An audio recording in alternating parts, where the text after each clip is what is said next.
And I'm gonna tell you a little story about why Lil Yachty is much smarter than most of these rappers out, because time and time again, for some reason, every time there's a popular snippet or a popular song that is unreleased, rappers just decide, you know what, I'm gonna let this snippet or popular song ride out until the hype dies down, and then I'm gonna release it, because then when the hype dies down, the hype will come right back up, right? And then people will, you know, have nostalgia of listening to the song again, and then I can finally make my money from it. No, that's not how it works, y'all. Especially with the internet, how fast things work, because Lil Yachty, as we all know, just dropped, actually, Genius, even though it's really not that genius. Most genius activities or intelligent people really do the simplest things that other people just look past. Most inventions or discoveries are right before your eyes. It's just, for some reason, humans, we like to overcomplicate things and see right past it. But as I was saying, Lil Yachty dropped this song called I Took the Walk to Poland. It's actually just titled Poland, I think, but only on SoundCloud for now. It's coming to all streaming platforms though, literally only days after the leaked snippet went viral. And yes, this was a leaked snippet, so it's not like bro was even trying to release this song originally. It's because it just went popular on Twitter. I can't imagine he himself even thought this was that great of a song. I mean, the unorthodox nature of the chorus is the reason why it's so popular now and going viral, because you would never think that this would be a good song. But nonetheless, as we mentioned, Lil Yachty dropping on all streaming platforms, and better yet, releasing a music video, it looks like, because he's with Cole Bennett on the Lyrical Lemonade channel. So they are seizing the opportunity, unlike any other rapper, days after, again, the leaked snippet went viral. This is how you do business, people. This is what I've learned in life in general, is start seizing opportunities when they come to you. Stop trying to create opportunities, which is what a lot of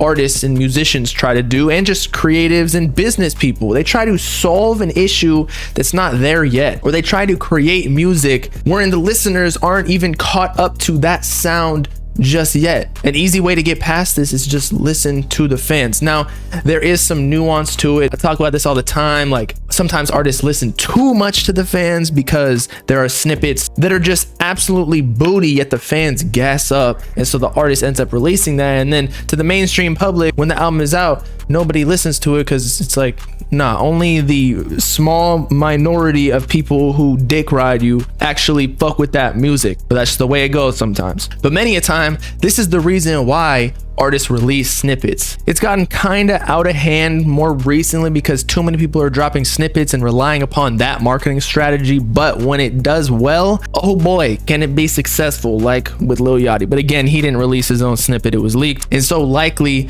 because this song is so popular, and this music video will come out within the next couple of days, likely, with how fast Lyrical Lemonade and Cole Bennett move, and the song is already produced and mastered and whatever, it is going to get like 20 million views pretty much instantly within a day or two. Mr. Beast of the music industry, I like to call Cole Bennett. I just thought of that, but it makes sense. And why is Lil Yachty so much smarter than every other artist? I mean, if you recall, quite recently, within the last 2 years or so I guess it's not that recent, but Mr. Age, remember, originally previewed to us on Trippie Redd's Instagram at the end of 2020, and I don't think that song actually released until, I want to say, May or June or something of 2021. And by then the song had already, you know, past its prime, past all of the trends on TikTok and YouTube. They even made edited versions with a Playboi Carti fake verse. Now granted, Trippie Redd did end up getting a Playboi Carti verse on there, and the song is, you know, probably platinum or close to it, or hit a large amount of streams, so it was still a success. But he could have capitalized so much better, and I think we all knew it. He waited way too long,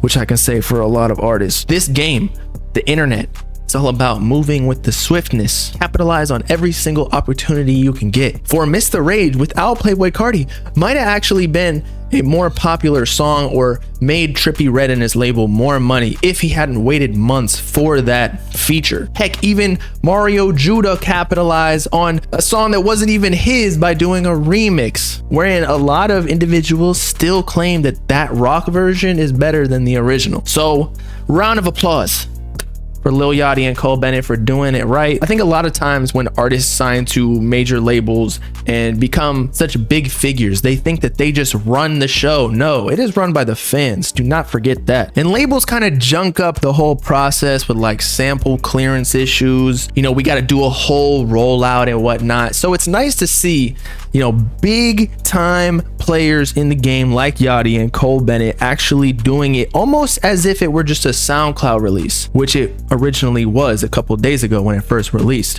which was like a day after the song leaked. Now, I just brought something up accidentally, but I do want to address this in that a lot of these artists claim, or labels claim, that it's sample clearance issues and they have to check to make sure that it's approved by everybody and the producer before they can actually release the song, because they don't want any lawsuits. And I completely understand this, and that can take weeks, if not months, considering how hard to reach the original sample owner is. But still, there are ways to capitalize on it, say like releasing the song on SoundCloud or a music video on YouTube, where the rules aren't necessarily different, but there's more gray area. For example, Lil Uzi Vert with his song Believe Me, I believe it was. In the interview with Don Cannon, he explained that they sampled like a Bulgarian rock band where a lot of the musicians in the band were not even alive. So they had issues clearing that song, but they still released it on SoundCloud, but not all streaming platforms. And it will come to all streaming platforms later on, but they still gave it to the fans and, you know, made their money off of it and got the cloud and whatever benefits come from releasing music as much as they could. May not have been optimal, but still, they released it. And so, moral of the story with Yachty and Cole Bennett and a bunch of other scenarios where we don't have to go into it, so Fago, strike the iron while it's hot, because opportunities like Poland, where shit just goes viral, it's on TikTok, dominating the entire internet, they don't come too often. And with Yachty being a pretty large figure, having many hits, maybe it will come more often than not, but for most artists, doesn't even happen once. So if it does happen to you, take it. So with that, it's been your boy Bobbalam signing off. Y'all let me know in the comments what you think about labels and artists waiting so long to drop popular snippets, pros and cons, any other thoughts. And of course, make sure to like and subscribe to join the Bob Gang if you with it. Peace out, clap you. Nice scene.